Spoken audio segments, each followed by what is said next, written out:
Amen. Que le nom du Seigneur soit béni. Est-ce qu'on peut acclamer le Seigneur pour notre chorale?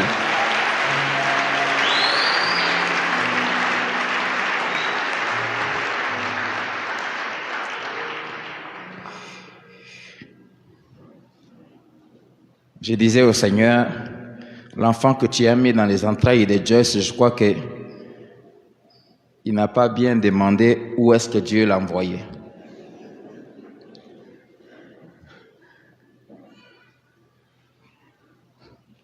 Parce que la manière dont sa mère sert le Seigneur et danse, je dis Amen. Que le nom du Seigneur soit béni.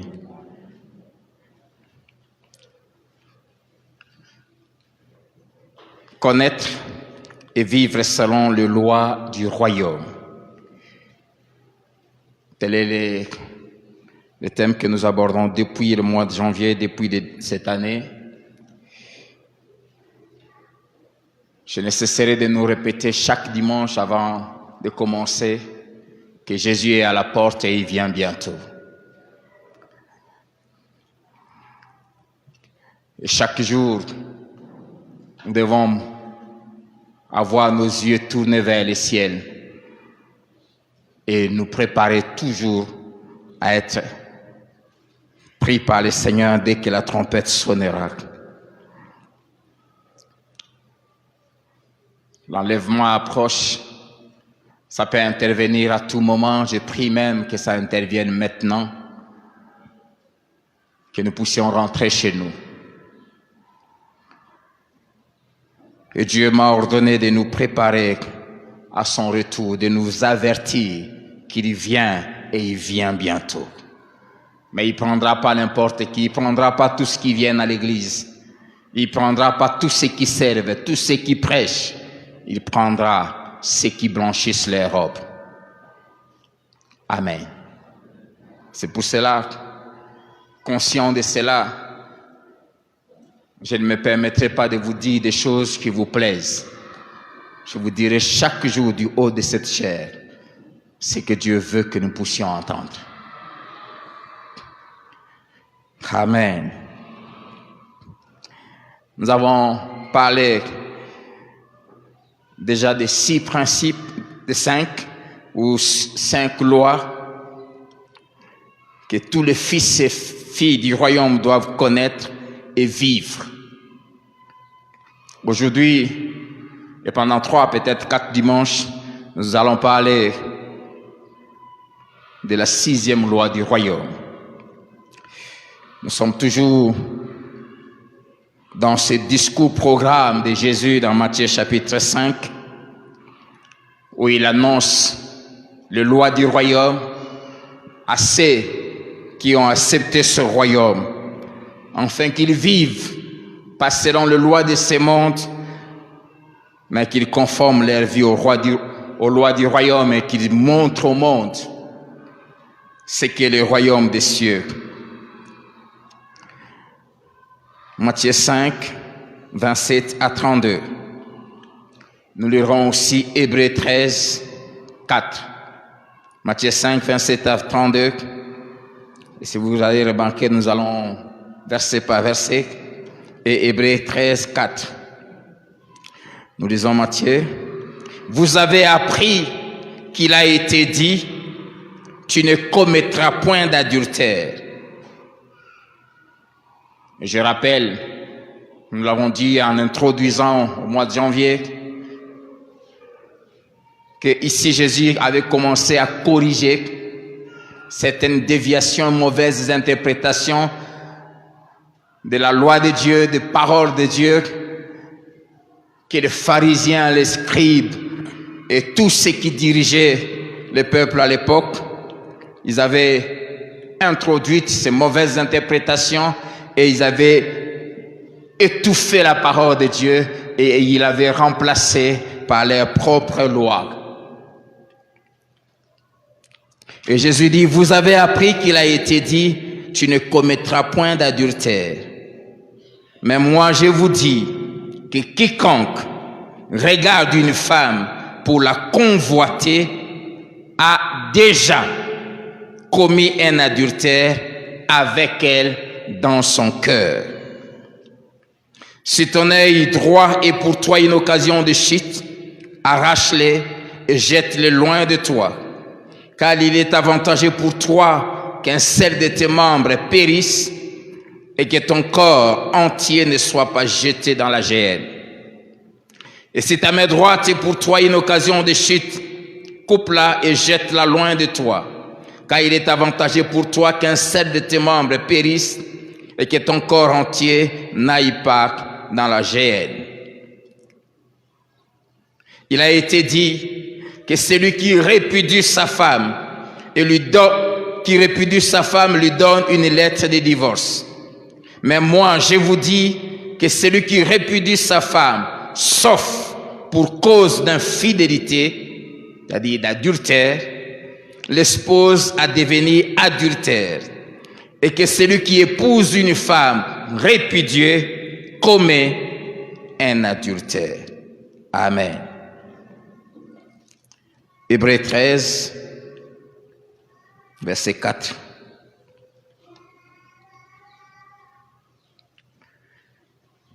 Que le mariage soit honoré de tous et le lit conjugal exempt de souillure, car Dieu jugera les impudiques et les adultères.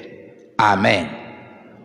Car Dieu jugera les impudiques et les adultères.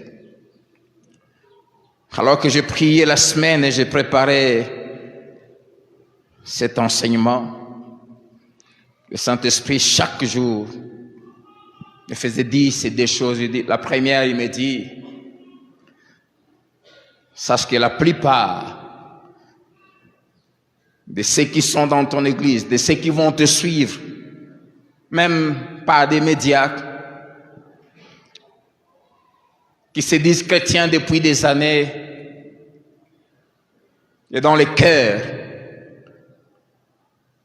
a commencé à faillir dans leur amour pour moi,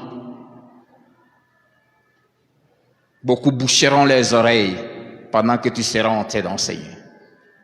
Beaucoup vont bouder et murmurer.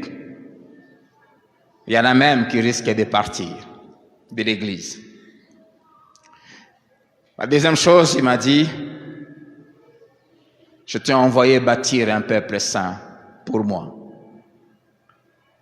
Parle surtout aux jeunes gens et aux jeunes filles. Prépare-moi cette nouvelle génération afin qu'ils ne puissent pas tomber dans ces choses sales. J'ai pris de tout mon cœur et je t'en supplie de ne pas repousser la parole de Dieu. Et de ne même pas chercher à l'adapter à tes réalités ni à tes convictions, mais de croire en elle et de te conformer afin que tu aies la vie. J'aimerais m'adresser à tous les jeunes, aux non-mariés, aux jeunes mariés, à vous qui n'avez jamais commis l'adultère. J'aimerais vous supplier, avant même de dire, d'entrer dans mon message, ne le commettez jamais. Je l'ai déjà dit ici plusieurs fois, je vais encore le répéter ce matin et dans les 3 dimanches qui vont suivre. C'est possible d'être mari d'une seule femme toute sa vie et d'être femme d'un seul homme toute sa vie. À vous qui êtes jeunes, qui n'avez jamais touché à la sexualité, gardez-vous. J'aimerais vous encourager. Honorez Dieu et entrez pur dans les mariages. Et vous verrez tout le bonheur que Dieu a caché à l'intérieur de cette institution pour ceux qui s'y conforment. 6e loi ou 6e principe du royaume. Honorer et respecter les institutions du royaume. Honorer et respecter les institutions du royaume. Chaque pays a des institutions qui les dirigent. Chez nous ici, je crois que nous en avons 4. Le président de la République, première institution. L'Assemblée nationale, le gouvernement et les cours et tribunaux. Et ce sont ces institutions qui dirigent les pays, qui établissent des lois. Et de ces institutions dépendent le bien-être de notre nation. Pourvu que le peuple respecte et honore ces institutions. Nous suivons souvent aux infos, tel a été arrêté, tel a été sanctionné pour non-respect de telle institution, pour avoir dit telle chose contre une telle institution. Et le royaume des cieux a aussi ses institutions qui les régissent. Et la première institution du royaume des cieux s'appelle les mariages. La première institution du royaume des cieux que Dieu a mise en place dès le commencement, avant même que le péché soit introduit, c'est le mariage. Et après, Jésus en a ajouté 2 autres. Le baptême et la Sainte Seine. Et Dieu tient à ce que cette institution, comme nous l'avons dit, soit honorée. Pas de quelques-uns, mais il dit de tous. De tous les êtres vivants qui sont sur la terre. Et principalement des fils et des filles du royaume.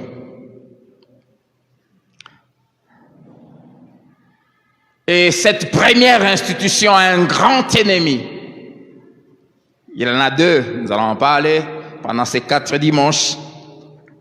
Le premier s'appelle l'adultère.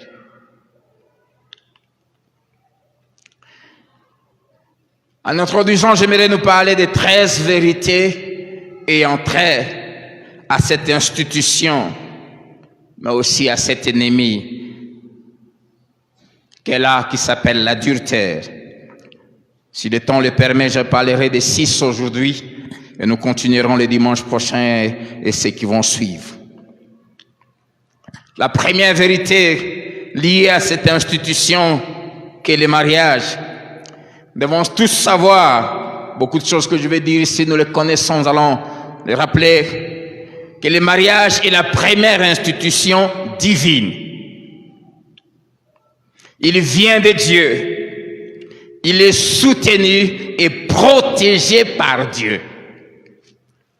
Genèse 1, versets 27 à 28, il est écrit, Dieu créa l'homme à son image. Il est créé à l'image de Dieu. Il créa l'homme et la femme. Dieu les bénit. Et Dieu leur dit, soyez féconds, multipliez, remplissez la terre et la sujettissez. Et dominez. Et il cite tant de choses, bref, c'est toute la création. Juste une parenthèse pour dire, d'après cette parole, le mariage n'est pas encore mariage tant que Dieu ne l'a pas encore béni. Amen.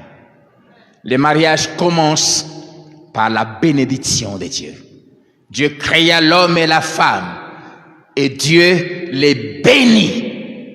C'est simplement après les avoir bénis qu'il leur a donné l'ordre de commencer à vivre ensemble en disant soyez féconds, veut dire commencez à vous unir, commencez à coucher ensemble. Ça ne se fait jamais avant d'avoir été béni. Est-ce qu'on peut dire amen?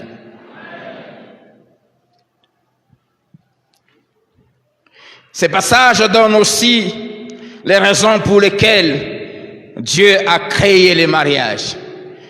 Et principalement 3. La première raison, c'est la procréation. Il dit, remplissez la terre. Dieu tient à ce que la terre entière soit remplie. Amen.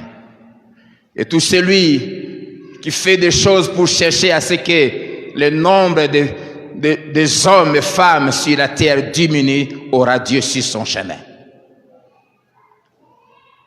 Amen. Remplissez la terre. Deuxième raison, c'est pour prévenir les péchés. Et principalement, les péchés liés au sexe.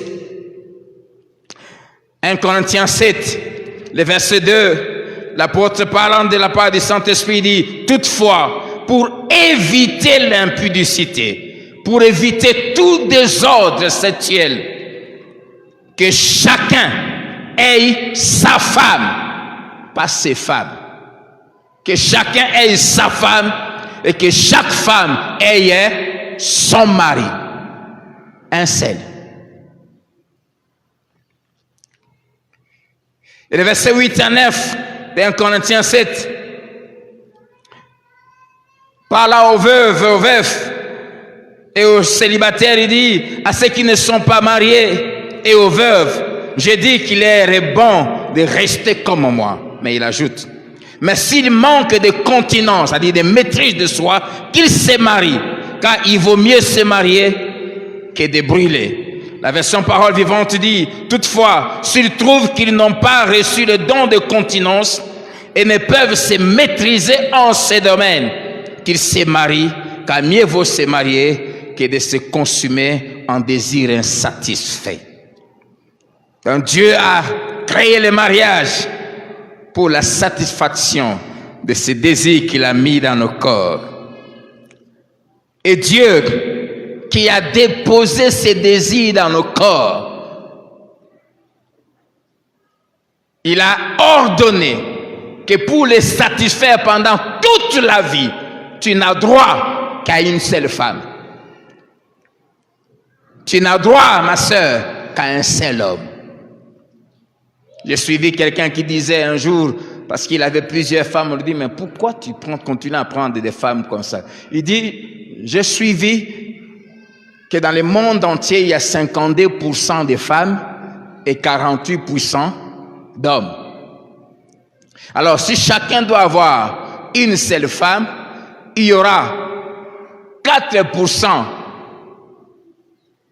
de la population mondiale de femmes qui resteront sans mari. Alors, pour compenser, les aider, c'est pour cela que j'en prends. Quel raisonnement!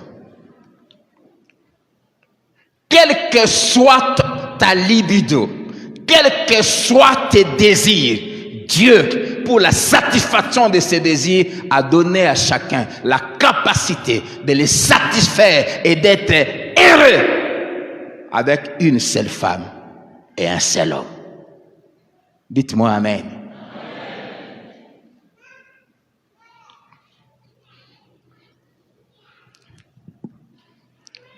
La troisième raison pour laquelle Dieu a institué le mariage, c'est pour raison d'amitié, de compagnie. Dieu avait créé tous les êtres deux à deux. Deux à deux. Et la Bible dit, mais quand il regarde l'homme, il était seul. Et dans Genèse 2:18, il est écrit, Dieu dit, il n'est pas bon que l'homme soit seul. Je lui ferai une aide semblable à lui. Pour que tu aies quelqu'un avec qui tu dois t'attacher. C'est pour cela, la condition pour qu'il y ait une forte amitié, et même, d'abord avant de parler de la condition, la raison principale, le but principal du mariage, c'est d'être des amis. Je le dis souvent, tout vrai chrétien ne doit avoir que des amis, selon la pensée de la Bible. Ami, selon la Bible, c'est celui à qui on dit tout. Jésus disait aux disciples, le 11, avant d'aller à la croix, il dit, je ne vous appelle plus serviteur, car le serviteur ne sait pas ce que fait son maître, mais je vous appelle mes amis maintenant. Et la Bible nous dit que Parce qu'il leur avait ouvert son cœur, il leur avait dit tous les secrets du royaume. Il dit, car je vous ai fait connaître tout ce que j'ai appris de mon Père. Tout, je n'ai rien caché. Parce que vous êtes mes amis. L'ami, c'est celui à qui l'on dit tout. Ce qui veut dire ami, au sens biblique, il doit avoir que Dieu et sa femme ou son mari. Amen. Et pour que cette amitié soit possible et atteigne le niveau de complicité, de profondeur que Dieu lui impose, il y a une condition, il faut quitter ceux à qui on était attaché avant. Amen. C'est pourquoi l'homme quittera son père et sa mère et s'attachera. On va y revenir. C'est pour cela que j'aimerais nous dire, mon frère, tu t'es marié. Laisse ta mère. Ta mère est attachée à son mari qui est ton père. Attache-toi à ta femme. Arrête ces choses, de moins de choses, tu vas parler avec maman. Moins de choses, tu vas parler avec papa. Papa est déjà attaché à sa femme. Attache-toi à ta femme, attache-toi à ton mari, devenez des intimes. Ma soeur, laisse ton frère s'attacher à sa femme. Toi, attache-toi à ton mari. Et si tu n'en as pas, prie le Seigneur. Laisse t'embrouiller ton frère.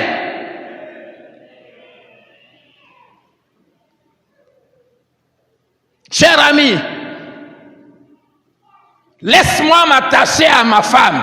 Si toi tu es encore célibataire, on a été amis depuis la naissance. Maintenant moi je me suis marié. Prends un peu de distance.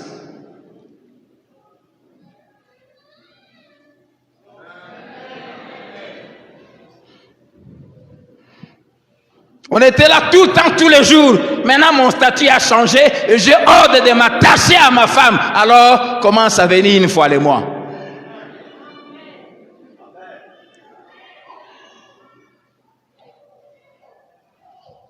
Pour me permettre de bien m'attacher à ma femme. Parce que c'est la volonté de Dieu. Amen. La deuxième vérité et que tout le monde doit savoir que Dieu veut qu'on se marie. Dieu veut que les hommes et les femmes se marient. 1 Timothée 5, verset 14. Parlant de la part du Saint-Esprit, l'apôtre Paul dit, je veux donc que les jeunes gens se marient. Je veux que les jeunes se marient. C'est pour cela, encourageons les jeunes à se marier. Je prie le Seigneur qu'aucun de mes enfants ne dépasse 25 ans célibataire. Mariez-vous.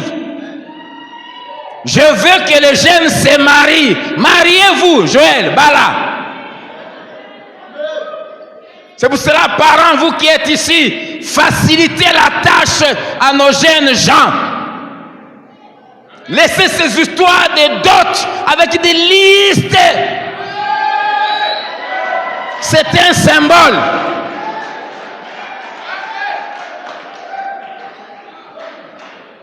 Celui qui voudrait épouser ma fille qui était un jour, petit frère, son bel costume à solo. Son bel maman nae et l'autre rolinga. Tu as $10 en enveloppe comme symbole et c'est terminé.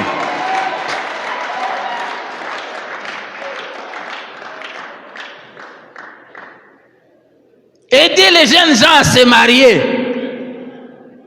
Que ceux qui sont célibataires, qui ne voient pas encore, que ces écailles tombent.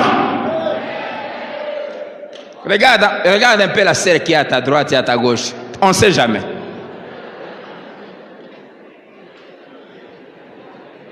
Mariez-vous. Je veux qu'on commence à bénir les mariages ici. 10 mariages par samedi. Mariez-vous. C'est la volonté de Dieu. Il dit, je veux. J'aime ce lépreux qui est venu vers Jésus, sachant qu'il avait le pouvoir de le faire. Il a simplement dit, si tu le veux, tu peux me rendre pur. Et Jésus a répondu quoi? Il dit, je le veux, sois pur. Mais pour le mariage, Jésus n'attend pas que tu puisses demander. Lui-même, il dit, je veux que tu te maries.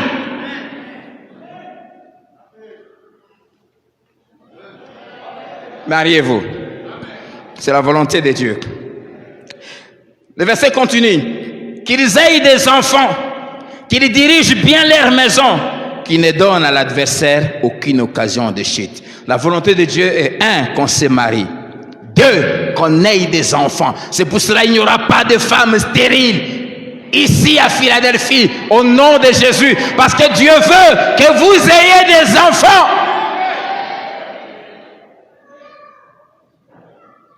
Que tout ce qui était bloqué soit débloqué au nom de Jésus.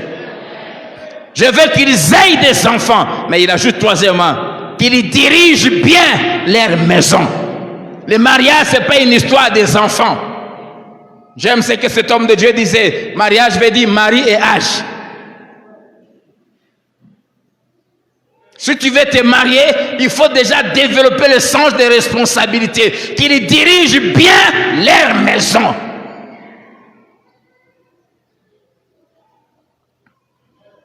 C'est la volonté de Dieu. Amen. C'est pour cela, toutes les religions qui préconisent le célibat sont hérétiques.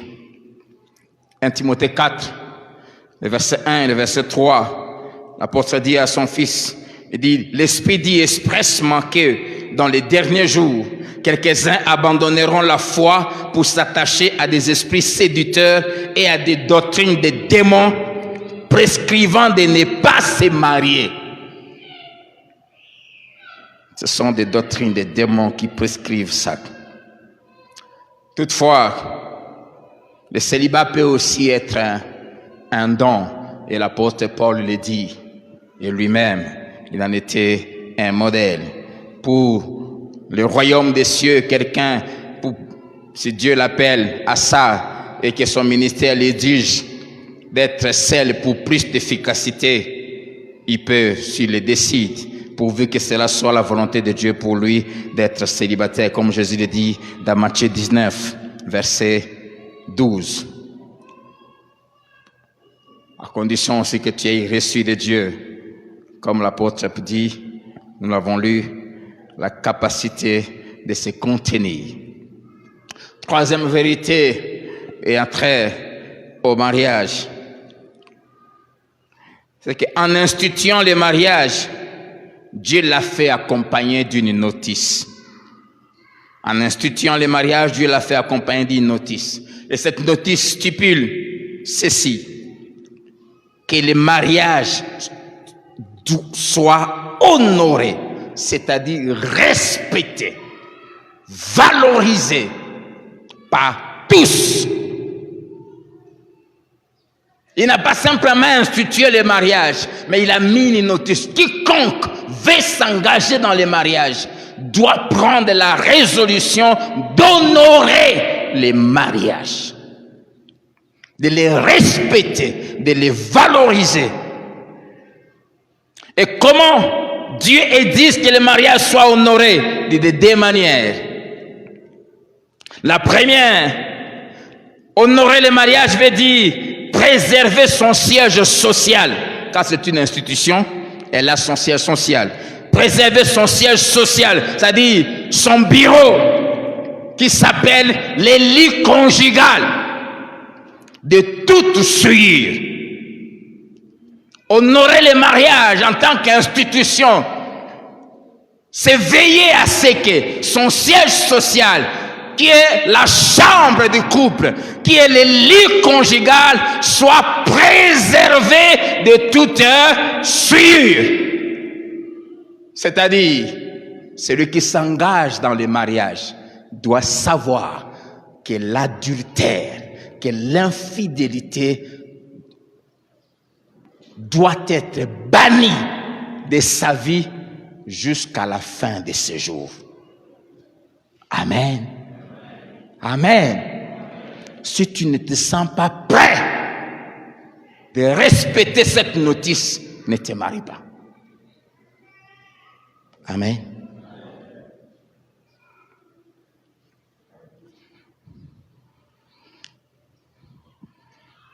De deuxième manière,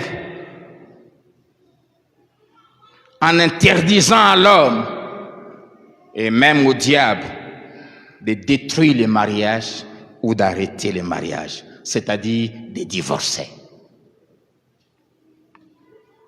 Matthieu 19, verset 6, répondant à ceux qui donnaient des excuses, des raisons, en interprétant mal la Bible, on va beaucoup plus parler de ça le dimanche prochain, qu'ils pouvaient divorcer pour n'importe quelle raison, Jésus les ramène dans la pensée originelle du Créateur et il leur dit que l'homme donc ne sépare pas ce que Dieu a joint. Dans l'original, ça veut dire que la créature ne sépare pas ce que le Créateur a dit, a fait, a mis ensemble. Si tu t'engages dans le mariage, tu dois savoir qu'il est interdit de divorcer. Amen. Il est interdit de... Jeunes gens, écoutez-moi bien. C'est pour cela que ne jouez pas avec le choix. Le succès dans le mariage dépend du choix. Tout dépend du choix. Le commencement.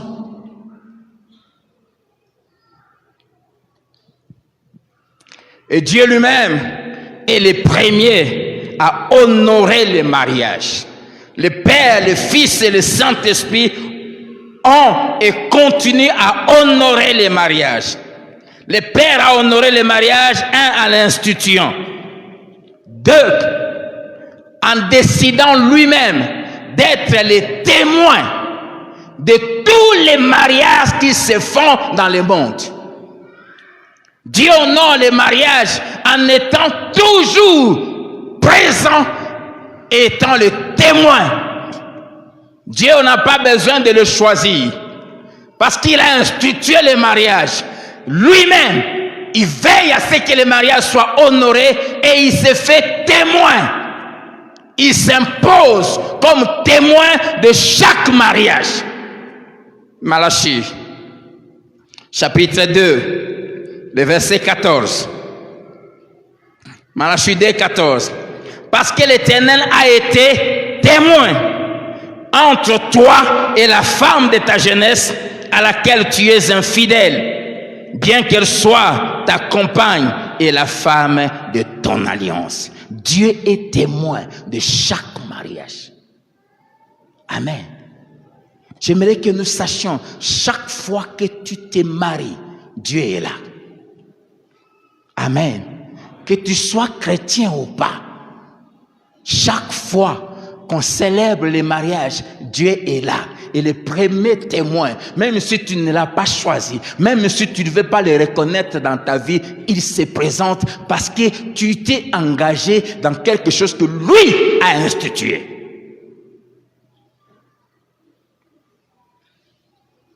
Dieu est témoin. Il se déplace toujours à chaque mariage. Et il vient toujours bien en son costume propre. Tu ne le vois pas, mais il est toujours là. Il n'y a jamais eu un mariage sans que Dieu soit présent. Dieu a été témoin. Et il est toujours témoin.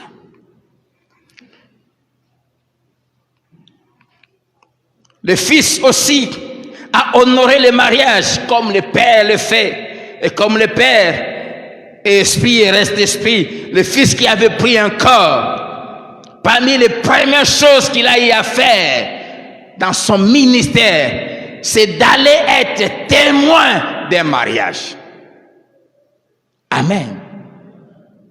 Il s'est présenté dans un mariage pour voir comment ça se fait, parce qu'en tant que Dieu, il est témoin. Et non seulement ça, la deuxième chose que le Fils a faite, pour montrer comment il tient au mariage et à l'honorer, il résout le problème qui se présente dans le mariage dès le début. Amen. J'aimerais te dire, jeune frère, jeune sœur, chaque fois, quand ton temps de te marier va arriver, sache que Jésus honore toujours les mariages. Et il résoudra tous les problèmes qui vont se présenter. Les problèmes d'argent, les problèmes de position des gens dans la famille ou quoi, Jésus va les résoudre parce qu'il tient à ce que tu te maries. Amen.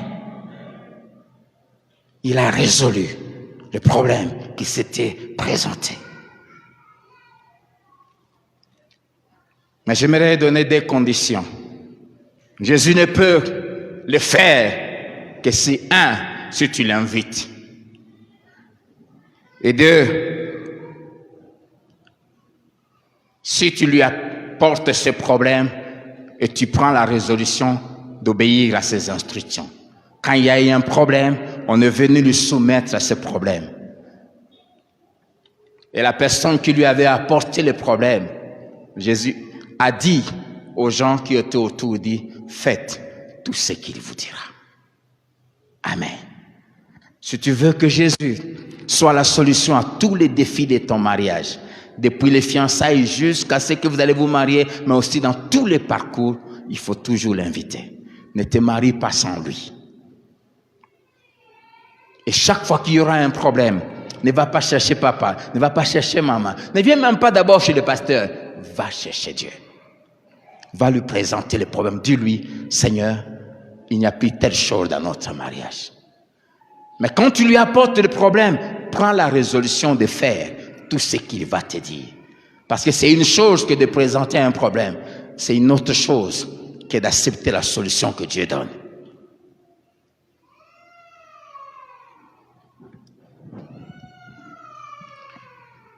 Et le Saint-Esprit aussi honore les mariages. Et j'aime la façon dont le Saint-Esprit honore les mariages en élevant cette institution au même rang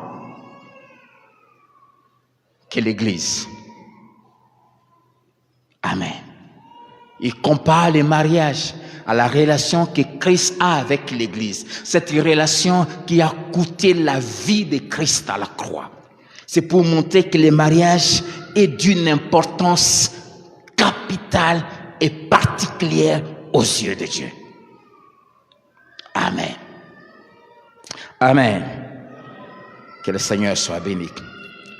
Et parce que Dieu lui-même honore les mariages, alors il exige à tous les hommes et à toutes les femmes, et surtout aux fils et aux filles du royaume, d'honorer les mariages en refusant ces deux choses. 1. L'adultère.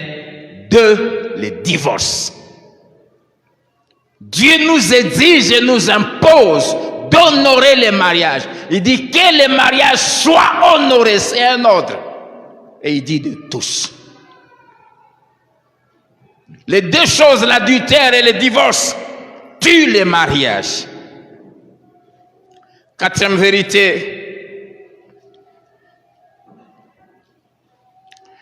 Jésus dit, pour tous les fils et toutes les filles du royaume des cieux, l'adultère n'est pas seulement un acte physique. Et l'adultère ne commence pas par un contact physique. Il dit l'adultère commence dans le cœur. Et il est conçu par la convoitise des yeux. Amen. Il élève, il a, en plus de la notice que le Père avait donnée, pour les fils et les filles du royaume des cieux. Jésus amène là-bas plus haut, comme nous l'avons dit, à la première loi, il faut que notre justice surpasse celle des pharisiens et des scribes. Et pourquoi? Parce que dans la nouvelle alliance, nous avons le Saint-Esprit qui habite en nous. Dieu lui-même habite en nous, nous donnant la capacité de faire ce que lui a fait. C'est pour cela que Jésus a dit, celui qui croit en moi fera les choses que j'ai faites. Et il ajoute, il le fera même en plus grand nombre, parce que je m'en vais au Père. Je m'en vais au Père, et comme je pars auprès du Père, je vous envoie le Saint-Esprit qui va habiter en vous, et vous donne. Et l'apôtre Paul dit, je puis tout par celui qui me fortifie. La quatrième vérité, pour les fils et les filles du royaume, l'adultère ne commence pas en se mettant ensemble avec quelqu'un qui n'est pas ton épouse ou ton mari. L'adultère commence dans le cœur. Et la mère qui l'accouche s'appelle la convoitise. Jésus dit, quiconque regarde, le verbe regarder ici en hébreu, plutôt en grec, veut dire regarder de manière continue. Fixons les regards. C'est un regard intentionnel et répété. C'est pas un regard accidentel, mais un répété. Il dit quiconque regarde une femme pour indiquer le but, la raison pour laquelle je regarde. Il dit qu'il la regarde pour la convoiter. C'est-à-dire la désirer dans son cœur, s'en approprier. Le résultat, il a déjà, même si il n'a pas parlé à cette femme, même si la femme ne sait même pas que cet homme est en train de la convoiter, même s'il n'y a pas eu contact, Jésus dit, tu as déjà commis l'adultère avec cette femme. Où dans ton cœur. Dans ton cœur. Pour Jésus, le péché commence toujours quand une pensée mauvaise est sémée dans notre cœur et dans notre esprit. Voilà pourquoi il dit dans Marc 7, versets 20 à 23, Marc 7, 20 à 23, ce qui sort de l'homme, c'est ce qui suit l'homme, ce qui sort. Car c'est du dedans, c'est du cœur des hommes que sortent les mauvaises pensées, les adultères, les impudicités, les meurtres, le vol, la cupidité, les méchancetés, la fraude, les dérèglements, les regards envieux, la calomnie, l'orgueil, la folie. Et il ajoute verset 23, toutes ces choses mauvaises sortent du dedans et suivent l'homme.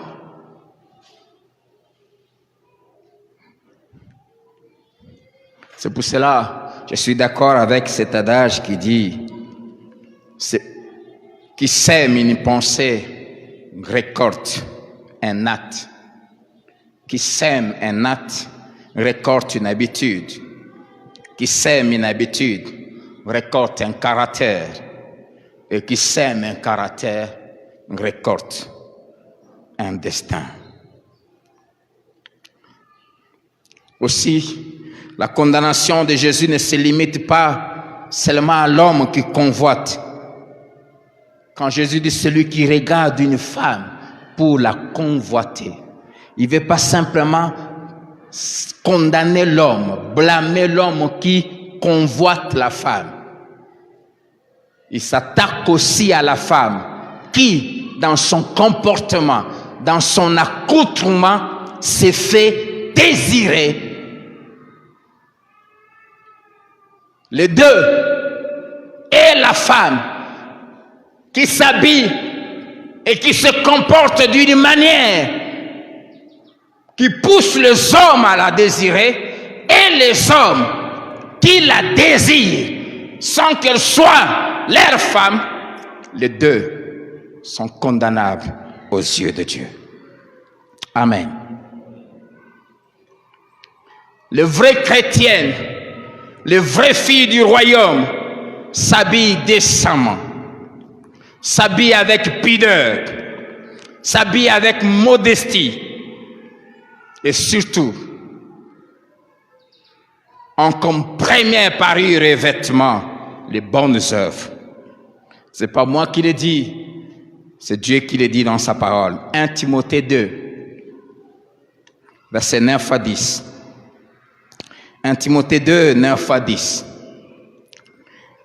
Je voudrais que les femmes, j'utilise la version parole vivante, je voudrais que les femmes soient habillées décemment, avec discrétion et simplicité. Que la pudeur et la modestie soient leurs parures. Qu'elles ne se fassent pas, qu'elles ne fassent pas de leur coiffure un ornement recherché et de toilettes somptueuses. C'est-à-dire qu'elles ne cherchent pas à attirer l'attention, mais qu'elles se revêtent d'actes inspirés par la bonté et l'amour. J'aime la phrase qui vient. Voilà ce qui convient à des femmes qui font profession de piété et deux qui veulent vivre pour Dieu ou servir Dieu. Voilà comment doivent se comporter les femmes qui font profession, qui déclarent appartenir à Dieu et qui décident de vivre pour Dieu et le servir. La version parole de vie dit ceci. Je veux aussi que les femmes s'habillent correctement. Qui dit correctement, c'est-à-dire sans exposer les parties féminines. Chaque fois, si tu es vraie fille de Dieu, ça c'est moi qui le dis, toute femme qui fait profession d'être enfant de Dieu et qui veut servir Dieu et mener une vie de crainte de Dieu, la Bible elle dit, elle nous fait voir ça par son accoutrement. S'habiller correctement, c'est-à-dire tous tes seins doivent être couverts. Non seulement quand tu es debout, mais aussi quand tu es assise.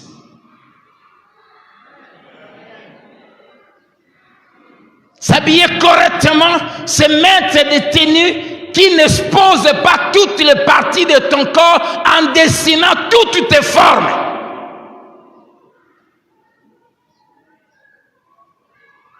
Amen. L'apôtre Paul dit, même quand il faut se maquiller, mettre des bijoux, ce qui n'est pas mauvais, c'est biblique. Mais éviter de l'extravagance. Il dit, ça c'est la caractéristique des femmes qui font profession d'appartenir à Dieu, de craindre Dieu et de servir Dieu.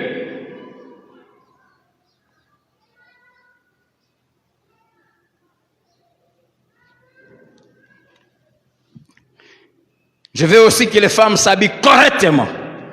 Elles doivent avoir une tenue digne et simple, sans coiffure compliquée.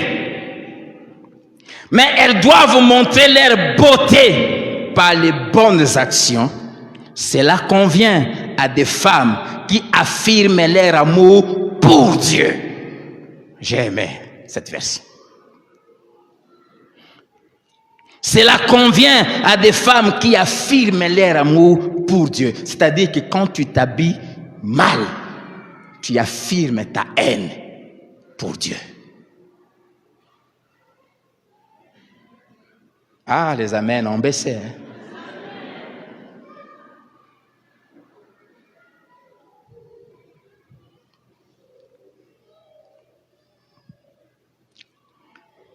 L'apôtre Paul dit, je vais un peu décortiquer ce passage, il dit « je veux ».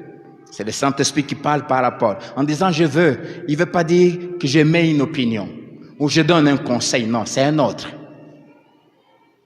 Il veut dire « j'ordonne ». C'est un ordre que Dieu donne à toutes celles qui font profession d'être enfants de Dieu et qui veulent le servir. Deuxièmement, il utilise le participe « vêtu ». Que les femmes soient vêtues. Le mot vêtu en grec veut dire cosmétique. Ce qui signifie en grec arranger, mettre en ordre ou apprêter. Cela veut dire quoi? Que la femme doit s'arranger convenablement pour venir à l'église, pour se joindre aux autres enfants de Dieu, dans le but de venir l'adorer. Ça s'arrange. Ça s'arrange. Et celles qui s'habillent mal s'arrangent aussi à s'habiller mal, elles font volontairement. J'ai une femme. Celles qui achètent des soutiens et qui font exprès, faire monter leur poitrine. Je ne peux pas comprendre. Tu portes un pagne, cela veut dire quoi? C'est toi-même qui as fait coudre ça. Et tu fais coudre quelque chose qui descend comme ça, et tu nous fais voir les 2 quarts ou les 3 quarts de tes seins. Tu l'as fait quoi? Volontairement. Et tu l'as fait avec quelle intention? Séduire. Cela veut dire quoi? Quand tu quittes ta maison, en venant avec de telles pensées, tu viens pour déstabiliser les enfants de Dieu et les empêcher de focaliser leur attention vers celui dont nous sommes venus à adorer. Maintenant, tu veux qu'on t'appelle qui? Répondez-moi. Tu veux qu'on t'appelle qui? Que Dieu vous bénisse. C'est intentionnellement. Vêtu veut dire cosmétique, veut dire c'est préparé. Nous choisissons nos habits, nous tous à la maison. Qui ne s'est pas miré ce matin avant de venir ici? Qui s'est habillé sans se mettre devant un miroir? Aucun doigt. Nous tous. Alors, quand tu te mettais devant ton miroir, quand tu faisais ça, tu ne voyais pas que ça dessine comme ça?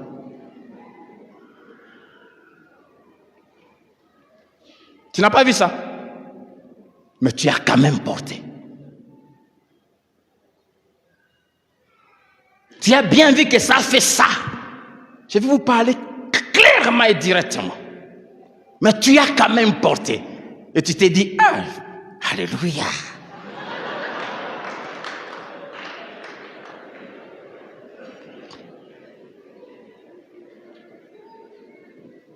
Et tu viens là avec fierté même pour mettre ton offrande là. Quelle intention?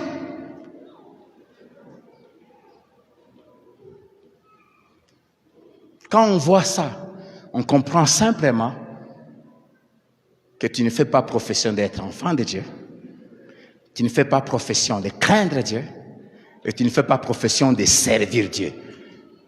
Ce qui veut dire, j'ai le droit de refuser que tu entres dans un département.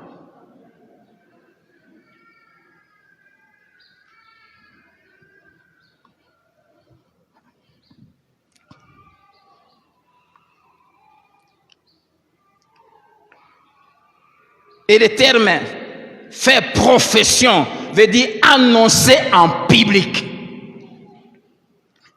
Déclarer publiquement. Faire profession de servir Dieu, c'est dire à toute la terre que je vis pour Dieu. Et le monde va le voir quand il va voir comment tu es.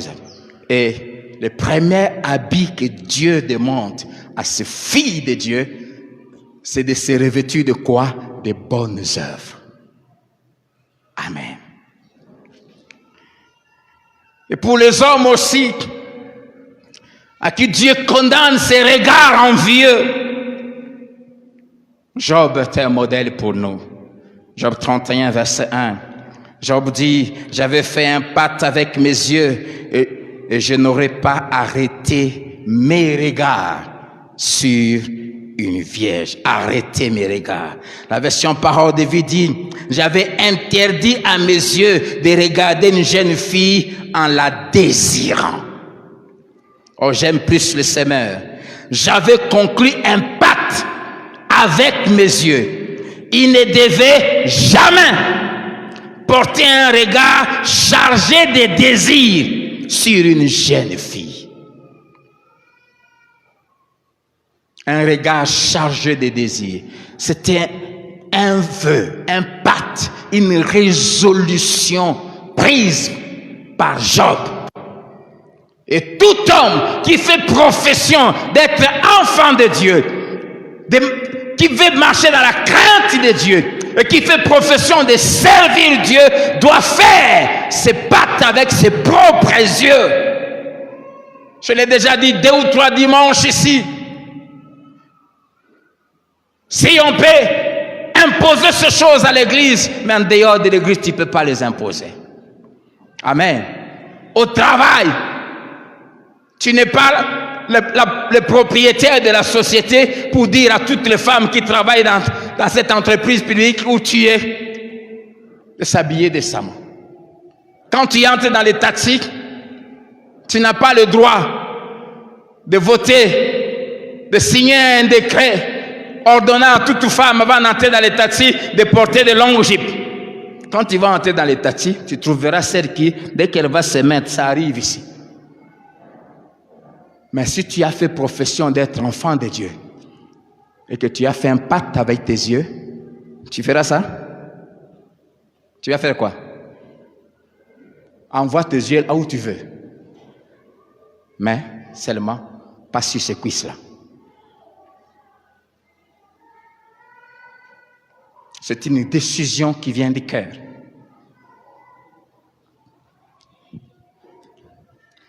Il est important de faire ces pactes. Pourquoi? Parce que Dieu juge et s'attaque à la source du péché et à son origine que le cœur. Et parce que l'homme est comme les pensées de son âme, c'est-à-dire de son cœur. Proverbe 23, verset 7. Et Dieu, qui n'est pas un homme, lui ne regarde qu'au cœur. 1 Samuel 16, 7. C'est pour cela que je nous donne ce conseil du roi Salomon. Garde ton cœur plus que toute autre chose, car de lui viennent les sources de la vie. 6e vérité. Par l'adultère, Dieu s'attaque à tous les péchés liés au sexe dans la vie d'une personne mariée ou même future mariée. Au travers, en disant tu ne commettras point d'adultère, Dieu s'attaque à tous les péchés qui sont liés au sexe. Parce que l'adultère est dans toute relation sexuelle entre une personne mariée et quelqu'un qui n'est pas son conjoint. Mais il faut aussi savoir que toute personne qui est envoyée sur cette terre est appelée à se marier un jour. C'est-à-dire chacun de nous, même quand tu es célibataire, même les enfants, chacun a déjà une femme ou un mari que Dieu a déjà préparé pour lui. Et toucher, même à une jeune fille, tu es en train de toucher à la future épouse de quelqu'un d'autre. Et la Bible dit, tu ne convoiteras pas la femme de ton prochain. Amen. Nous allons lire ensemble Lévitique chapitre 18. Je crois qu'on s'arrêtera à cette 5e vérité aujourd'hui. Lévitique 18, ouvrons ensemble nos Bibles.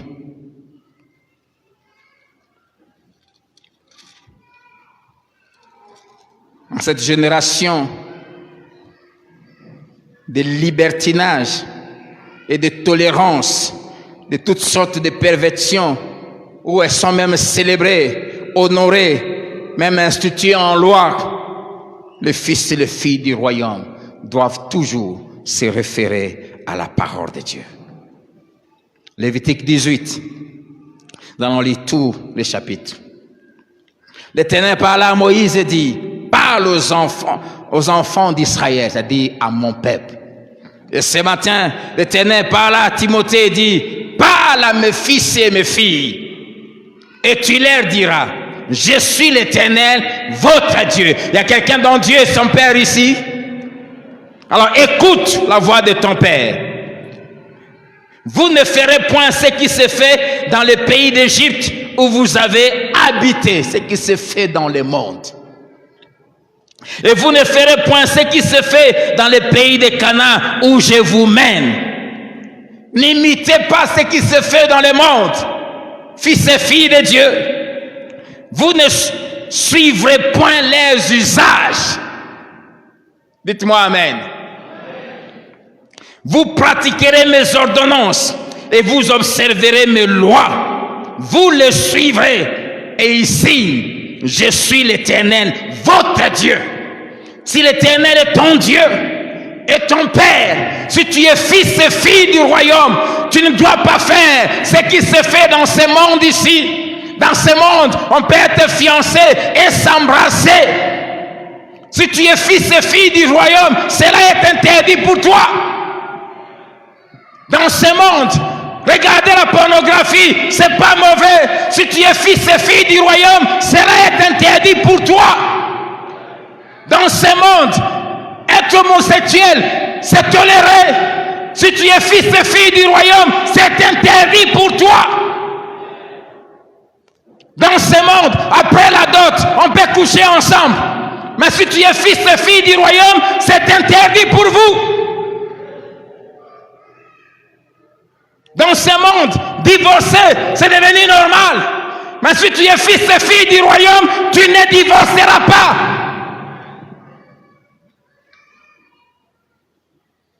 Il y a des fils et des filles du royaume ici. Nous parlons de loi de notre royaume.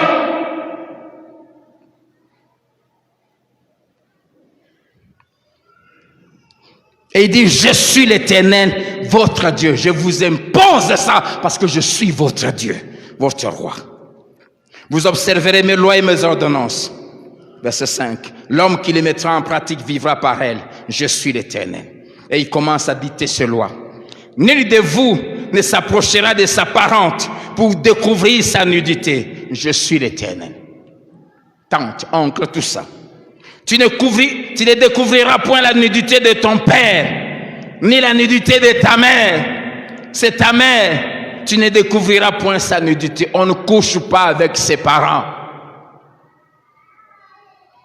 C'est pour cela, ne touchez pas à l'occultisme. Ceux qui vont dans ces choses, on leur impose cela. Ils couchent avec leurs filles. Elles couchent avec leurs enfants. C'est abominable. Tu ne découvriras point la nudité de la femme de ton père, ta marâtre, ta belle-mère. C'est la nudité de ton père. Tu ne découvriras point la nudité de ta sœur, fille de ton père ou fille de ta mère, née dans la maison ou née hors de la maison. Même ta demi-sœur, on ne couche pas avec. Tu ne découvriras point la nudité de la fille de ton fils ou de la fille de ta fille, car c'est ta nudité, c'est ton propre enfant. Tu ne découvriras point la nudité de la fille de la femme de ton père. Oh non, on n'a pas le même sang. C'est la femme, c'est le fils, c'est la fille de la femme que mon père a épousée. Tu ne peux pas. Née de ton père, c'est ta sœur. Tu ne découvriras point la nudité de la sœur de ton père, ta tante. C'est la proche parente de ton père. Tu ne découvriras point la nudité de la sœur de ta mère, car c'est la proche parente de ta mère. Tu ne découvriras point la nudité du frère de ton père, ton oncle. Tu ne t'approcheras point de sa femme, c'est ta tante. Tu ne découvriras point la nudité de ta belle-fille. C'est la femme de ton fils. Tu ne découvriras point sa nudité. Tu ne découvriras point la nudité de la femme de ton frère. Et frère, pour nous ici, ce n'est pas seulement frère biologique. Nous sommes frères et sœurs. Tu ne peux pas toucher à la femme de ton frère.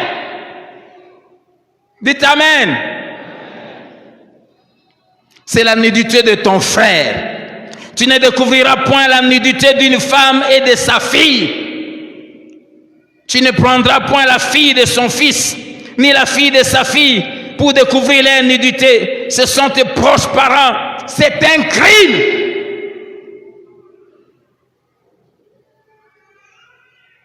Tu ne prendras point la sœur de ta femme pour exciter une rivalité en découvrant sa nudité à côté de ta femme pendant sa vie. Et même après sa vie, il ne faut pas le faire. Tu ne t'approcheras point d'une femme pendant son impureté menstruelle pour découvrir sa nudité. Tu n'auras point commerce avec la femme de ton prochain pour te souiller avec elle. Dieu dit c'est se souiller, c'est se salir. C'est se mettre des excréments sur le corps.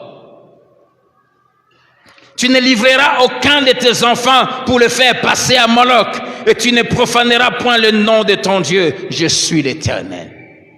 Tu ne coucheras point avec un homme comme on couche avec une femme. C'est une, on peut dire très fort, c'est une, où que tu ailles, en Amérique, en Europe, partout, si tu es fils du royaume, sache que l'homosexualité est une abomination.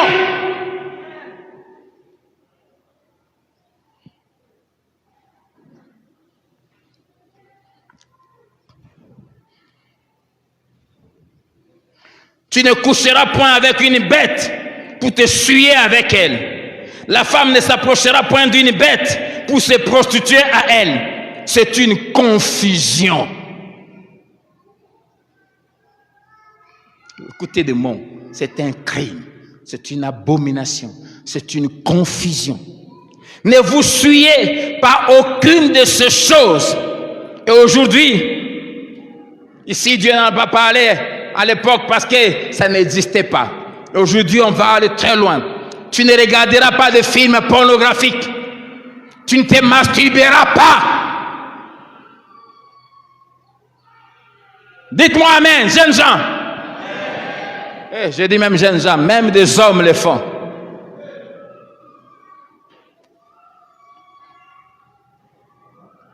C'est une abomination. Ce sont des choses abominables.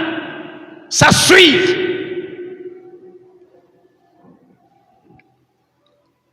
Ne vous souillez par aucune de ces choses, car c'est par toutes ces choses que se sont souillées les nations que je vais chasser devant vous. Si vous vous souillez, vous poussez Dieu à vous déraciner vite de cette terre.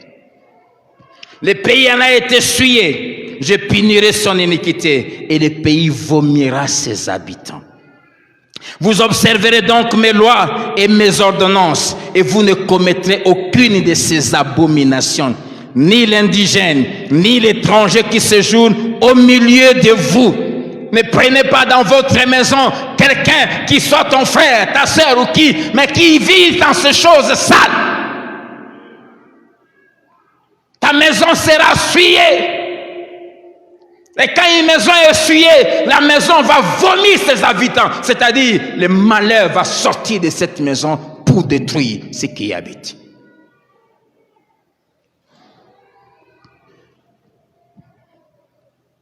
Verset 27.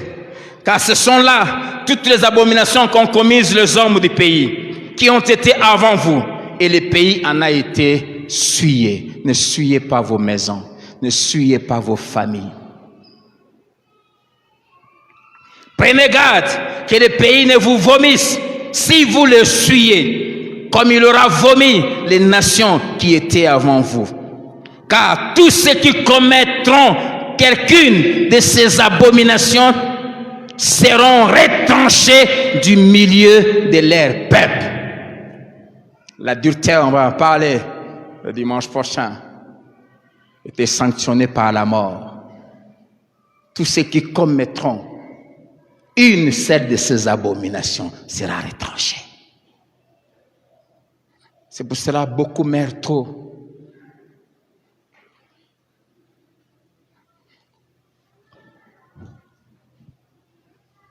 Le monde est en train de vomir ses habitants parce que le monde est souillé. Je nous supplie, fils et filles du royaume, ne faites pas ces choses. Car tous ceux qui commettront quelqu'une de ces abominations seront retranchés du milieu de leur peuple. Vous observerez mes commandements et vous ne pratiquerez aucun, disons ensemble, aucun des usages abominables qui se pratiquaient avant vous. Vous ne vous en souillerez pas. Je suis l'Éternel, votre Dieu. Amen. Que Dieu vous bénisse.